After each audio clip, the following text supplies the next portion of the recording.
On the 20th of December 2005, a man named Moody signed a piece of paper and ended 178 years, 7 generations, 6 of them born beside the same English river. Within a year, the sheds went quiet.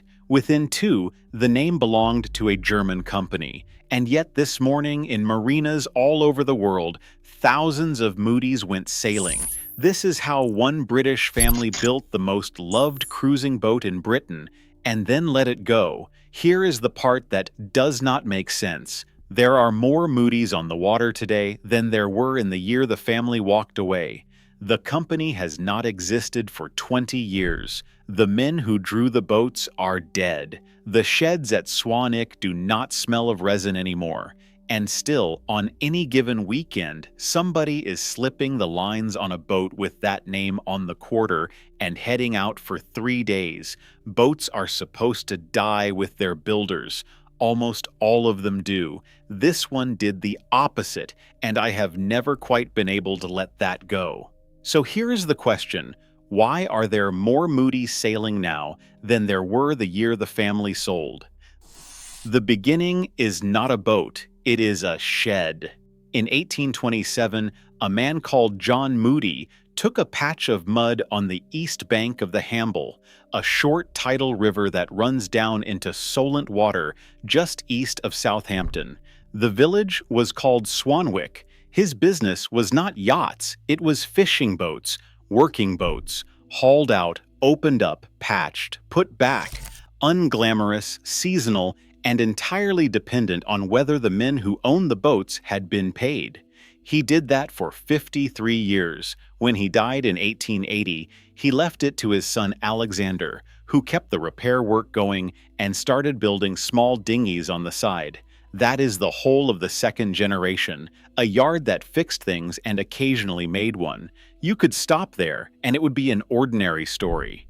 Yards like that existed on every creek in England, and almost all of them are gone now, with nothing left but a slipway and a name on a footpath sign.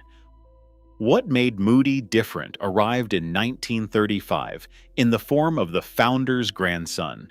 Alexander Herbert Moody had been trained in shipbuilding since boyhood. He looked at a company that was 108 years old and made the call his father and his grandfather never made. Stop only mending other people's boats. Start building your own.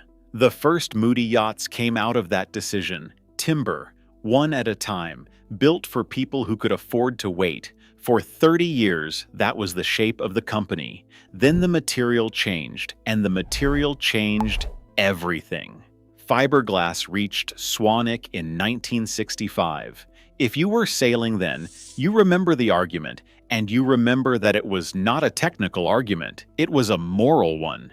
Wood was what boats were made of, glass was a bucket, and the yards that took it seriously in the mid-60s are the yards that were still alive in the 80s. The ones that sneered are the ones with the footpath signs. Moody took it seriously, but taking fiberglass seriously means something very specific, and it is the fork in this entire story. A timber yard builds one boat, then the next, and the skill lives in the hands of the men. A fiberglass yard builds a mold once, and then the mold builds the boats. The economics only work if you make a great many of them, which means that the moment Moody committed to glass, it had committed to scale, whether it wanted scale or not. In 1972, a naval architect named Angus Primrose sat down and drew a 33-foot boat for them. You have to picture what a family cruiser looked like before it. Cockpit at the back, berths in the saloon, a quarter berth if you were lucky, which is a coffin with a view of somebody's oilskins. If you sailed with children, somebody was sleeping in the dinette every night of the holiday, and it was usually the same somebody, and they were usually not delighted about it. Primrose put the cockpit in the middle of the boat and put a real cabin behind it. A double bed, a door that shut, on a 33-footer. It sounds obvious now because everybody copied it. It was not obvious then, and it did something that no clever hull shape has ever done. which is that it quietly settled an argument that was going on in about 10,000 marriages. Before we get to what happened next, and what happened next is the part most people get wrong. If you sailed in the 70s or the 80s, or you are still going out now, this channel is built for you. One boat, one yard, one story, properly researched every week. Subscribing costs nothing, and it means the next one comes and finds you instead of the other way round. That is all I will ask. Back to Swanwick, 1973. That year, the oil crisis hit and the boat market froze solid. And in the middle of that freeze, Moody did the boldest thing in its history. It went to David King at Marine Projects in Plymouth, the company building Princess motor yachts, and made a deal. Moody would design the boats, sell the boats, and put its name on them. Plymouth would mold them. A family repair yard from a Hampshire creek had just given itself a factory. By the start of the 80s, that arrangement was turning out up to 400 sailing yachts a year. Sit with that number for a second. 400 boats a year from a company that had spent its first 108 years mending other people's. Across 3 decades of the partnership, they developed 39 models, from 27 feet up to 64, and sold more than 4,200 boats, 4,200 families. The design office passed to a man named Bill Dixon, and the 80s boats are the ones most of you actually know. The 376, introduced in 1987, out of production by August of 1991, 313 hulls in 4 years. The 425, the big center cockpit boats that filled the Solent, then filled the Baltic, then started turning up in the Caribbean with a red ensign and a wind vane on the transom.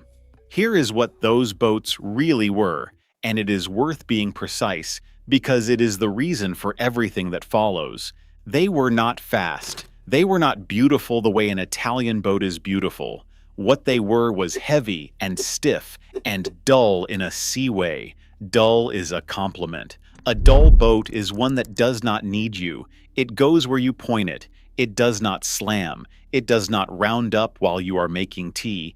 And after 9 hours on the wind, it has not taken everything out of you. The cockpits were deep enough to sit in properly. The handholds were where your hand already was. The aft cabin had a door. Nobody writes poetry about that. Nobody puts it on a magazine cover. But it is why a man who has owned 5 boats will tell you the Moody was the one his wife never complained about. And if you have sailed with a family, you know that is not a small detail. It might be the entire thing. And notice what they did with that idea once they had it. The center cockpit and the aft cabin did not stay on the 33. It went up the range and down the range, into the 36s, the 39s, the 42s, the 46, all the way to the 64-footers. 39 models over 3 decades, and one governing thought running through every single one of them, which is that a boat is a place where a family has to sleep and eat and be civil to each other for 2 weeks in bad weather. That is what I keep circling back to. The genius was never in the drawings. It was in knowing exactly which corners not to cut. And then, in the middle of all of it, the sea took the man who started it. In June of 1980, Angus Primrose sailed the single-handed transatlantic race from Plymouth to Newport, Rhode Island, in a Moody 33 called Demon of Hamble. His own design. He finished it. He stayed on in America, and that autumn he left Newport heading south for Fort Lauderdale to sell the boat, with a friend aboard. They had made more than 1,000 miles down the coast when a gale caught them about 180 miles off South Carolina. 50 knots of wind. The boat went over. She came back up. Primrose cut the life raft free and got his companion into it, and he was holding on to it with one hand when the wind took the raft away from him. He could not swim back to it. She was found 5 days later by a United States Navy ship, alive. The boat he was lost from was the boat that had made the company. Bill Dixon carried the drawing board on, and the models kept coming, and the numbers kept climbing, but the shape of the thing had changed. Moody was no longer a yard with a man in it. It was a brand with a production schedule, molded in another county, sold through a dealer network. That is not an accusation. It is simply the point at which a family business stops being a family business in anything except the name over the gate. Let me be straight with you about the boats, because there is no point telling this story with the bad parts sanded off. They were heavy, and heavy means slow, and if you race, you will not enjoy one. The freeboard climbed model by model until some of the later ones looked like a block of flats with a mast in it. Build consistency across the Plymouth years was not perfect, and two boats out of the same mold can tell you very different stories once you get a torch into the bilge. The teak decks on a great many of them are 40 years old now, and 40-year-old teak decks are how boat yards buy new vans. None of that is heresy. Every owner I have ever met says the same things, and usually says them with affection. So what actually ended it? Not one thing, two, and neither of them was a villain. The first was arithmetic on the other side of the North Sea. Through the 90s, volume builders in Europe worked out how to deliver a bigger boat with more berths for less money every single season. A buyer standing on a pontoon comparing a hand finished 38-footer from Hampshire against a 43-footer at the same price does not always decide with his heart. Enough of them did not for long enough. The second reason is the one almost nobody mentions, and it is the real one. Back in 1968, the family had opened the first phase of its own marina at Swanwick. Sensible business at the time. Boats need berths. The yard had river frontage, so build berths. But across the next 37 years, the land under a boat factory on the Solent quietly became worth more than the boat factory. A mud bank in 1827 was worth nothing.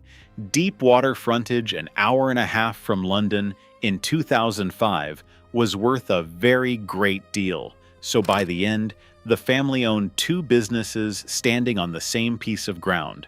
One of them built yachts against European competition on thin margins. The other one rented water. On the 20th of December 2005, Premier Marinas acquired A.H. Moody & Son and every one of its subsidiary companies. The sixth generation signed it.